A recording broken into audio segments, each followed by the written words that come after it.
And as that intro ended for that video, I'm here. It is what? Holy crap, it's 9:20 a.m. Let me get my butt inside. So I got an email that a classic Saab 900 showed up in this salvage yard. It is a convertible. I want to grab a few parts off of it while I got the time. Today is Sunday. Let's see, it was Sunday, January 21st. Today is the day of the car show. That's in Vinoy Park. Festival of Speed. I'm supposed to be there. Let's get going. So this Saab is supposed to be on row 17, space 1. Oh wait, 15, 16. So that's 15, 16. That should be 17. I'm assuming space 1 is all the way at the bottom.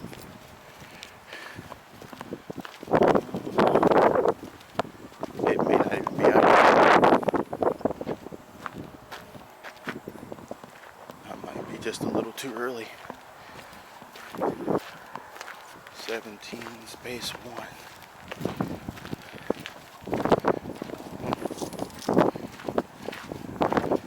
Well,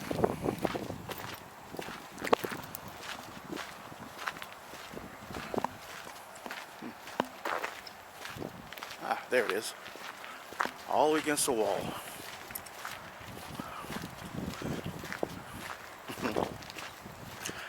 Shoot, I was about to turn around and leave. I said, there's no Saab out here. There it is. Alright.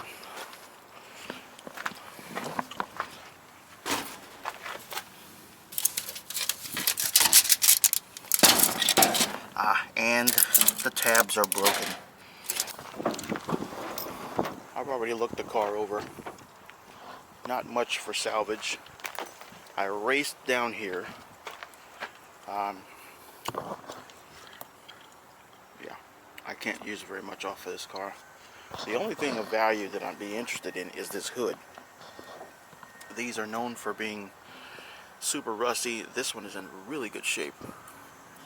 But I'm in no position to get the hood. Not right now. I can bet you, if I leave here today without this hood and come back next weekend to get this piece, because Saturday or Sunday would be the only time to get it. I mean, no dents. Yeah, it's got a little scratches here, but that's no problem. This large clamshell hood. It's been painted. It's black. The exact color that I want to paint my car. And this hood pad is in excellent shape. I raced down here to get a look at these seats, because if you have a classic 900, you know, or if you have a late model one like a 1990 and up, you'll know that the seats don't fit the older cars. Well, this car has electric seats. You can see the electric switches there. Seats are in really bad shape, but they're in better shape than the ones in my car. The only difference is that my car has manual seats, so I can't use these. I had no idea. It doesn't tell you on the site that if it has manual seats or not, so you just have to come and check for yourself. I don't really need anything out of the interior. Dash is cracked. Typical. Don't need an instrument cluster. Got that. Fascia plate. It was peeling. I put it back in there. You can see. Yeah. And it's an automatic, so don't really need anything off of it. I think this was a running car. 900 turbo. You could get these plates, but I got this brand new. This one and this one. I have one of these. I have one of these. I have these brand new. These were the seat covers that were on the seats that you could see online. Bunch of stuff. Somebody much I can get off this car. Yeah. Maybe those hinge pins. But I'd have to get the whole door off of that, so no.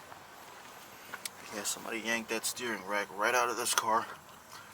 And it can be done, and you don't need to take the engine out. It's proof that it can be done, and I knew it could be.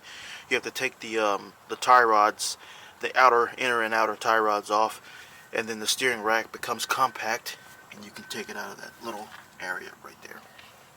Not that big of a deal. You can see the suspension setup on these. Unfortunately for me, I have to pull the engine out of my car again, and the reason for that is because I want to take my upper control arms out and de-rust them and then put all new ball joints. That's the whole reason why I don't like driving mine right now. Unfortunately, yes, to get the control arms out, they're mounted down there. You got to get the engine out. So the engine in my car has to come out again. I tried to do that at the dealer, but I just didn't have the time. But yeah, not much I could use off of this convertible model. Okay, except this hood, and I am in no shape to get it today. Let's hope that it will be here when I come back a week later.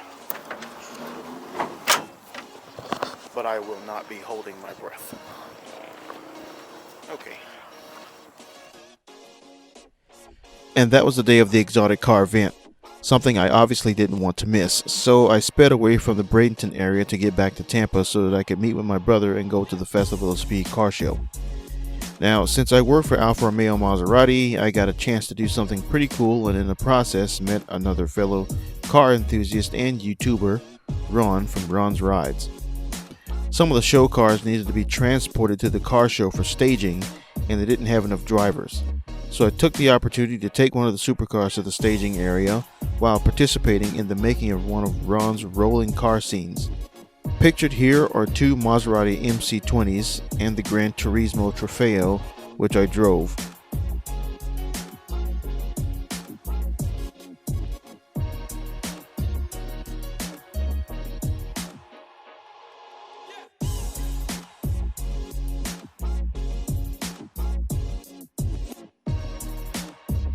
Here are some images of us leaving the dealer area and arriving to the staging area.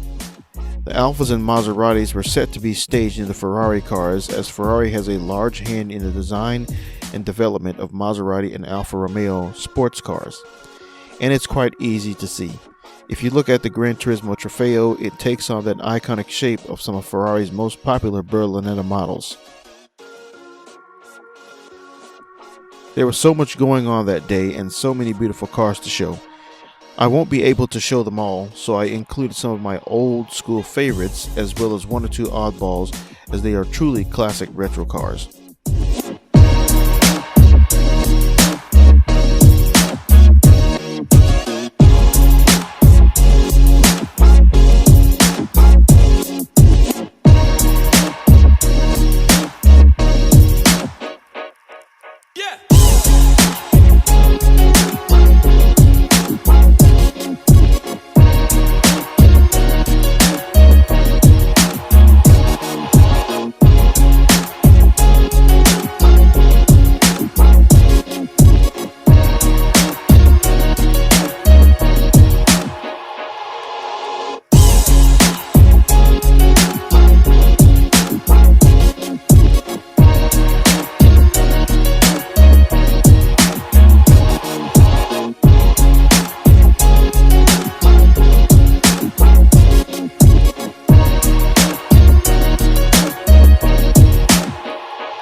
So here, one of the sales team members at Alpha wanted me to rev the engine of the Trofeo, as several people were curious as to what the car sounded like. Unfortunately, the ECM on this car will not allow the exhaust flaps to be open unless the car is in motion and at a certain RPM. I tried to explain this to the guests surrounding the car, but they didn't work out too well. Some of them just didn't want to listen. They thought you could just put the car in sport mode and it would get louder, which didn't work. The car was just simply too quiet. But fortunately for my viewers, I did you one better.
Before the car was to be staged at the event, I did a 30-day inspection on the vehicle, charged the battery to a full state of charge, updated some of the modules, and test drove the vehicle after, which is required.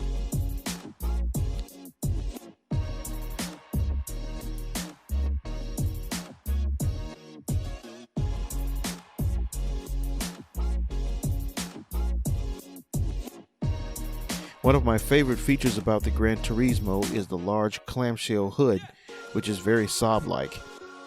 There's plenty of room in the engine bay of this vehicle.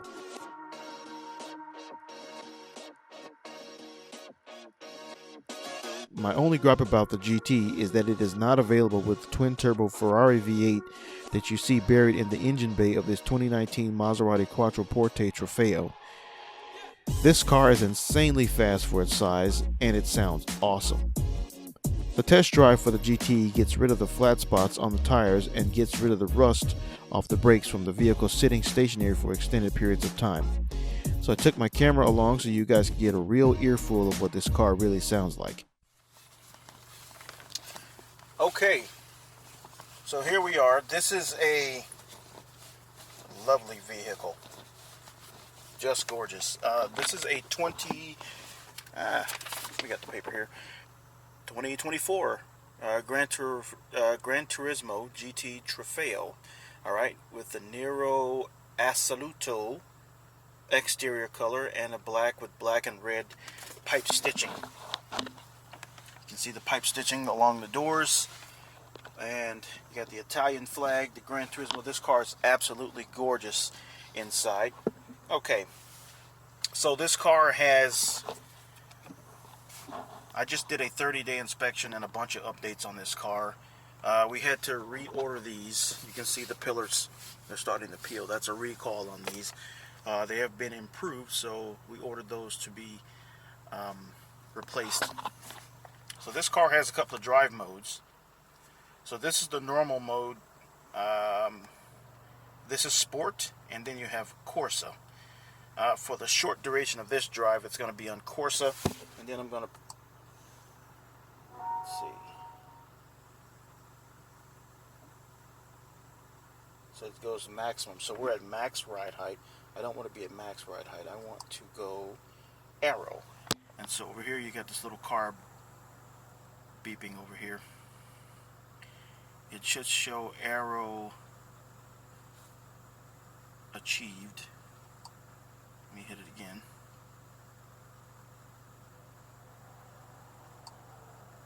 There we go. So it's going down.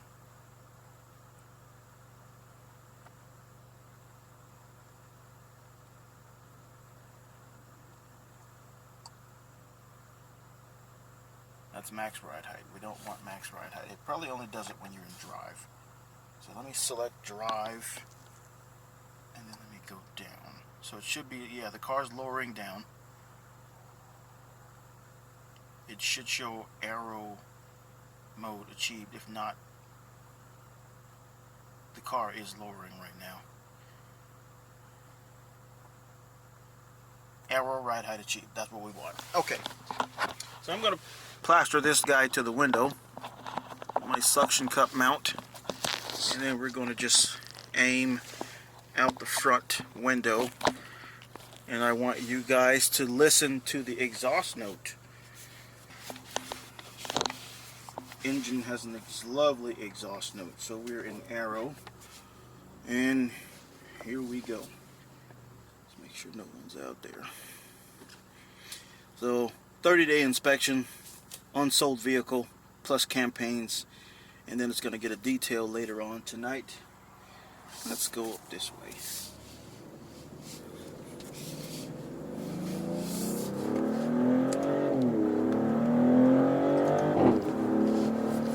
Ooh, she is lovely.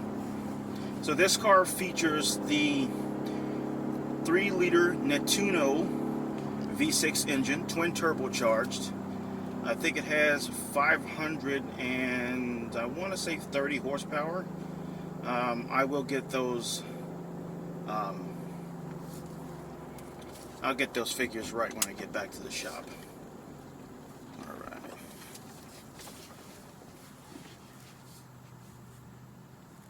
So I'm just knocking the rust off the brakes. This is a shame, this car. Trofeo is the top of the line trim.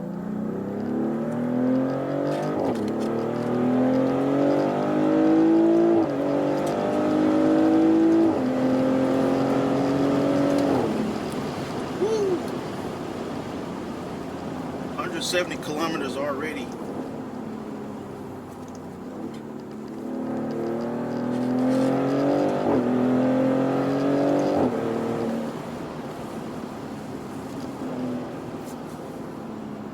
Better turn my lights on so people can see me coming.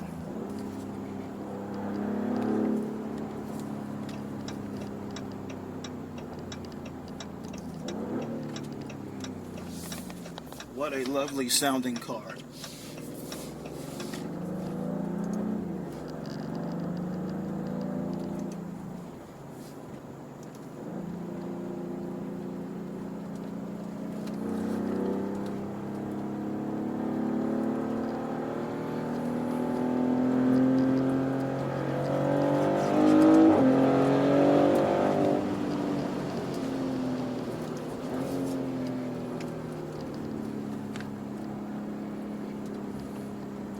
Absolutely wonderful.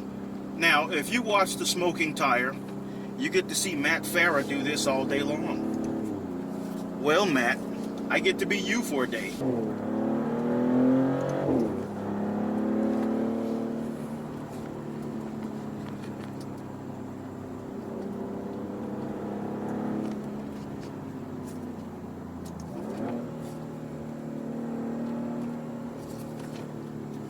Absolutely wonderful car. If I could get one of these, this would be freaking awesome.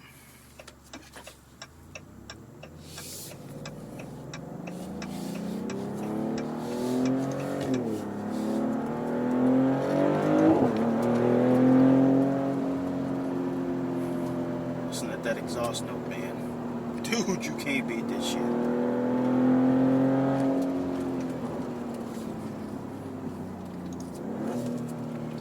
You can't beat this, man.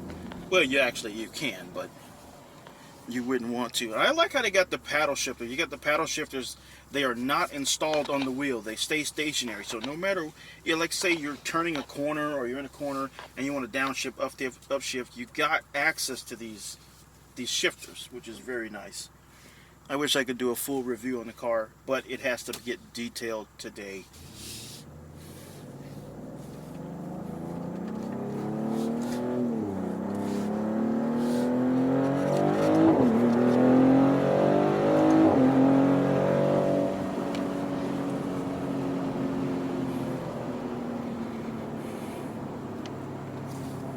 I love that. Dude, fucking awesome.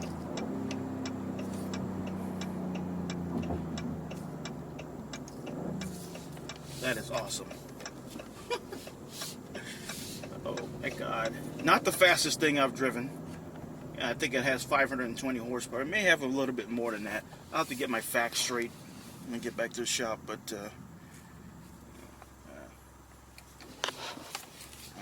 just a little too. This car has a very long hood,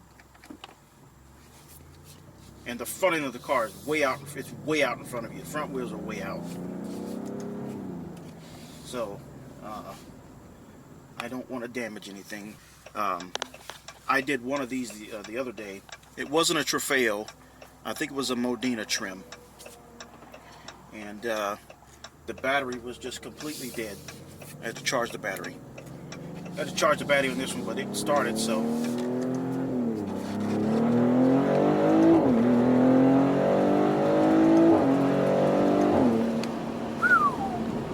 Awesome.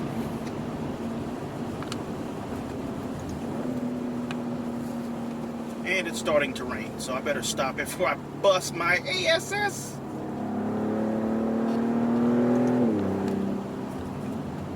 I don't go full clip. I wasn't even going full clip. And the reason for that, well, sometimes there's sheriffs and cops through here.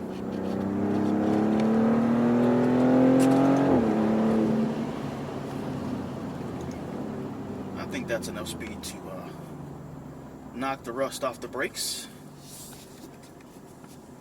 I hope you guys enjoyed this little short ride with me in this 2024 Maserati Gran Turismo Trofeo. Absolute beauty of a car, wonderful machine. Now I'm gonna pull over before I get back to the dealer, take my camera, disassemble everything, and put it in my pocket.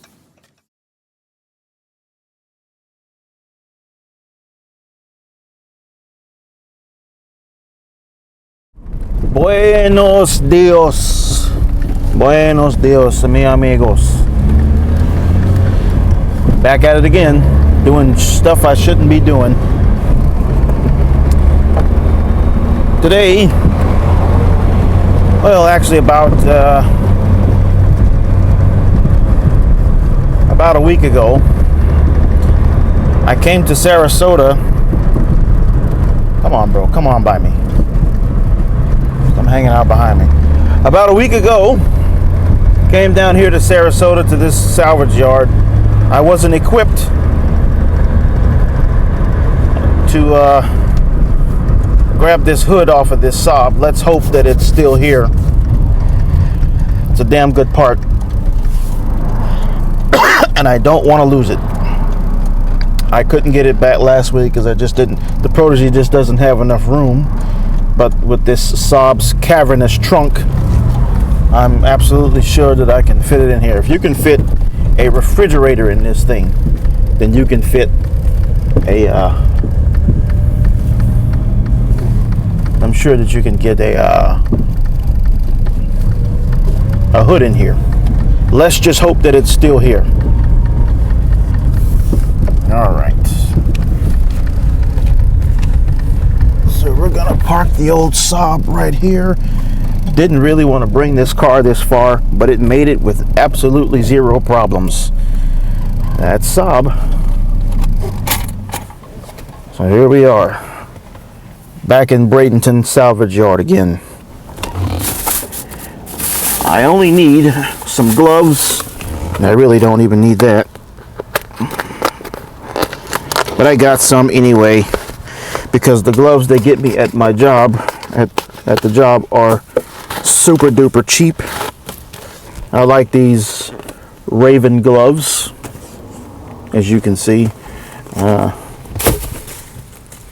These are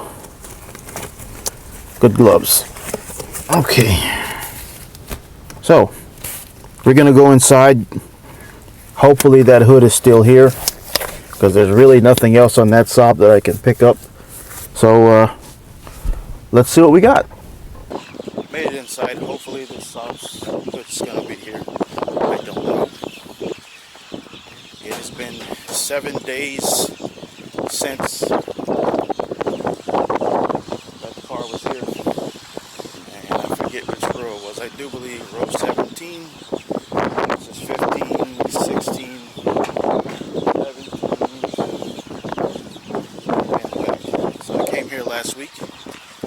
see if this car is gonna be here. Let's hope.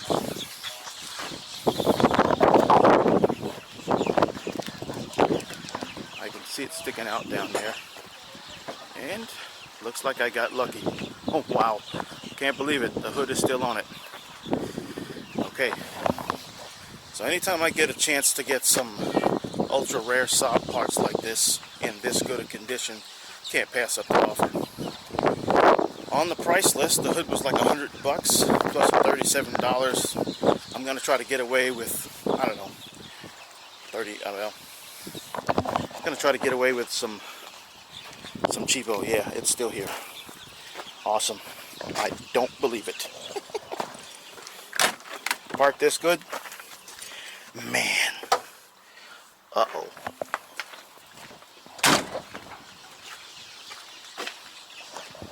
Let's see.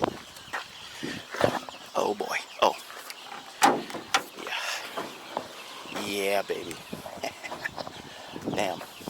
I can't believe I made a score like this. You see, my hood, you see all this in here?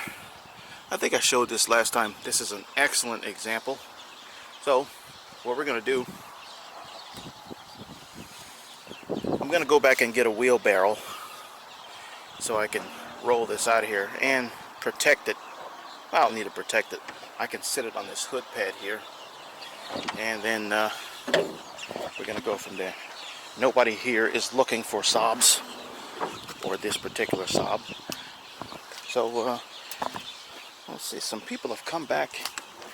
Somebody came back to get the wheels because they're missing. Remember the wheels? Last time the wheels were all here. And they're gone. Well, today's my lucky day. So, I should have got a wheelbarrow just in case, but I just wanted to walk and see if the part was here. Still here. I just wasn't equipped to be able to get it. Now this is what I like to call Saab Gems. When you find rare parts like this, you gotta grab them. And for cheap. Okay. Let me just grab a wheelbarrow. I think that one's free. Let's grab it. Getting the hood off of a classic 900 is the easiest freaking thing ever. You see that bolt? You see that bolt? That's all it takes. So all you need is, I think that's a 10 or 12 millimeter. 12, I believe. 12. Yeah.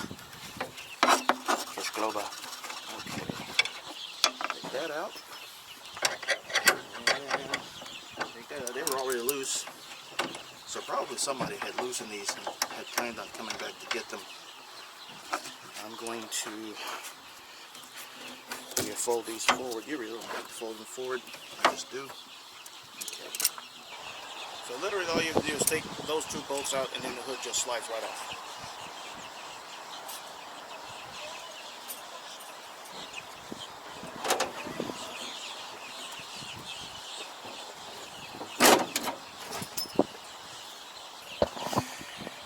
Well, let that sit there. I got a dream about how I'm going to mount it, or put it in the back of the Saab rather. Yeah, I originally came here for seats, as I mentioned before. These seats don't look like much, but they can be recovered. So the issue with these, the reason they don't have any definition to them, is because the hog rings inside of them have all kind of torn away from the inner hooks that's in the bottom of the seat. You can see one of the hooks is showing right here, where it's actually supposed to be down in this crevice here.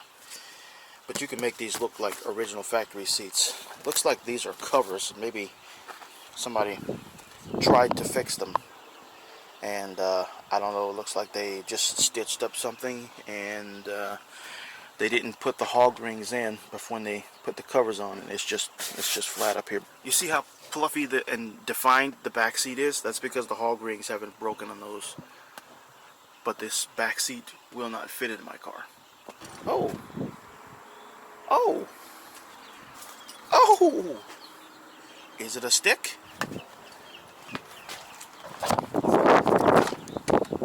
Ah, see what I mean?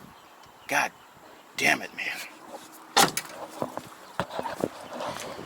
And just when I thought I'd never see a Mazda 626 in a salvage yard ever again, I find one. I'm sitting here filming and the car's right behind me the whole time. I had no idea. But it's an automatic. It sucks. I bet you this is the only one out here. Believe me, folks, I'm doing all I can. Oh, that's a V6. I'm doing all I can to avoid a car payment. I love my protege. I really do. But if I keep running into issues, I may have to let it go. Someone left some comments on the channel about putting in the Mazda 3 gearbox, which that's good news, or switching the gears. They say the gears inside the Mazda 3 gearbox will actually fit inside of the, I believe it's for the protege, I think it's called the GMR 35-1, something like that. GMR something. I think it'll fit inside that gearbox. But I don't know, we'll have to see. So let's get this to the front. Due to the excessive wind noise, I had to cut the sound to this portion of the video. It was just way too loud. At some point, I lost the wind sock for my microphone. Instead of transporting the hood back, I simply installed it and left the old rusty hood as a core. I was pointing out that as soon as I installed the hood, I noticed some major differences. First, the gaps between the hood and the body grew substantially larger, but this is not that big of a deal, as the hood and doors are adjustable to close excessive panel gaps. Also, you can see here that the hood is completely closed. Some Saabs have a large gap up near the side marker corner lamps and the headlights, as I'm demonstrating my old hood had. But now it's all shut tight and uniform.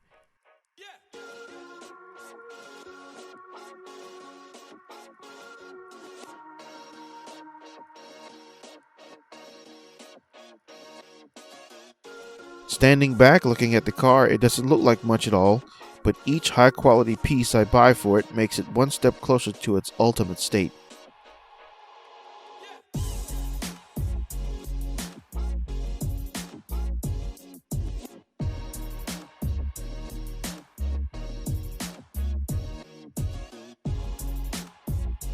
Finally, as I left the Bradenton area, I was chased down by this 1988 Cutlass Supreme.